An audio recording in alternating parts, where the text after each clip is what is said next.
बड़ी खबर इस वक्त कोरोना को लेकर लखनऊ से सामने आ रही है, जहां पर सुबह 10:30 बजे सीएम योगी आदित्यनाथ समीक्षा बैठक करेंगे।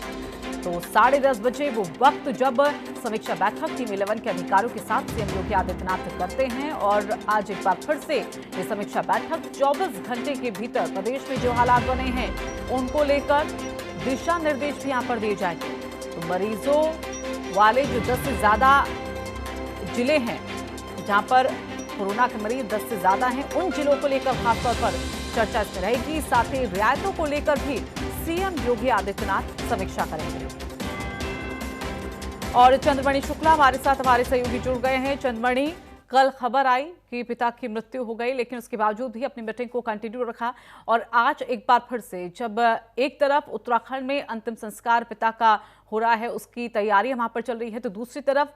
जो बेटे ने जिक्र किया कर्तव्य बोध का, उसके पथ पर आगे बढ़ते हुए और अपनी जिम्मेदारी को निभाते हुए और 10:30 बजे एक बार फिर से मीटिंग में मौजूद रहेंगे और कोरोना को लेकर हालातों को जानेंगे।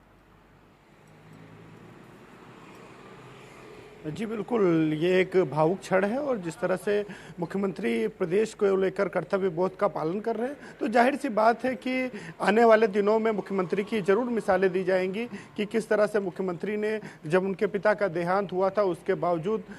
एक तरफ पिता का दाह संस्कार हो रहा था और दूसरी तरफ मुख्यमंत्री बैठक कर रहे थे जो प्रदेश के हालात थे उनको लेकर। अगर हम बैठक की बात करें तो बैठक में आज तमाम मुद्दों पर चर्चा की जानी है, जैसे कि जो जिले जहां पर 10 से ज़्यादा मरीज हैं, 19 जिले हैं, उनमें किस तरह से आगे की कार्रवाई की जाए, किस तरह से जो रियायतें दी जाए। वहीं पर जो 322 हॉटस्पॉट बनाए गए हैं उन पर विशेष तरह से नज़र रहेगी कि वहाँ की गतिविधियों को लेकर क्या करना है और किस तरह से उन्हें हॉटस्पॉट मुक्त किया जाना है, क्योंकि वहाँ पर सभी लोगों की सैंपलिंग होनी है और उसके बाद में अगर सभी की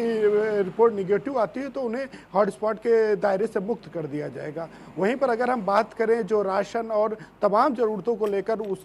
पर भी आज चर्चा की जाएगी। और इसके साथ ही में जो प्रदेश के हालात हैं, जहां पर कल छूट दी गई थी उसके बाद में किस तरह की परिस्थिति बनी थी उस पर भी चर्चा की जाएगी। तो कुल मिलाकर हम ये कह सकते हैं कि इस समय जो प्रदेश में हालात है कोरोना का लेकर, उसको लेकर एक बृहद चर्चा की जाएगी इस बैठक में। जी चंद्रमणि, क्या मुमकिन है कि जिस तरह से कल रियायतें दी गई और अगर वहां पर इन रियायतों के बाद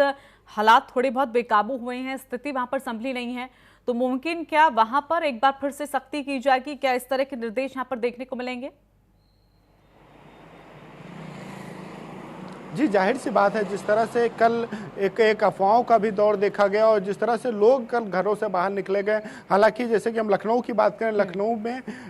ये रियायतें नहीं दी गई थी तब भी लोग घर से निकले और यहाँ पर कई जगहों पर जाम की स्थिति भी सुबह के दौरान बनी हुई देखी गई थी। तो ये एक बड़ा सवाल है और प्रशासन इस पर सख्ती भी बढ़ सकता है, क्योंकि रियायत के बाद में जो लोगों को समझना चाहिए, जिस तरह से लोगों को आगे बढ़कर प्रशासन का सहयोग करना चाहिए और एक मुख्यमंत्री से प्रेरणा लेनी चाहिए कि वो कितना त्याग कर रहे हैं और किस तरह से यहाँ पर एक जिसके पिता का दाह संस्कार हो रहा हो वो प्रदेशवासियों के लिए बैठक कर रहा हो, तो प्रदेशवासियों को जरूर सोचना चाहिए और एक जो प्रशासन और जो मुख्यमंत्री इतनी मेहनत कर रहे हैं उसका उन्हें उनका सहयोग तो देना ही चाहिए। तो अब ये बड़ा सवाल है कि लोग किस तरह से काम करते हैं और अगर लोगों की इसी तरह की गतिविधियां रहेंगी तो जाहिर सी बात है प्रशासन को सख्त कदम उठाने पड़ेंगे। जी चलिए, धन्यवाद फिलहाल आपका चंद्रमणि हमारे साथ जुड़ने के लिए।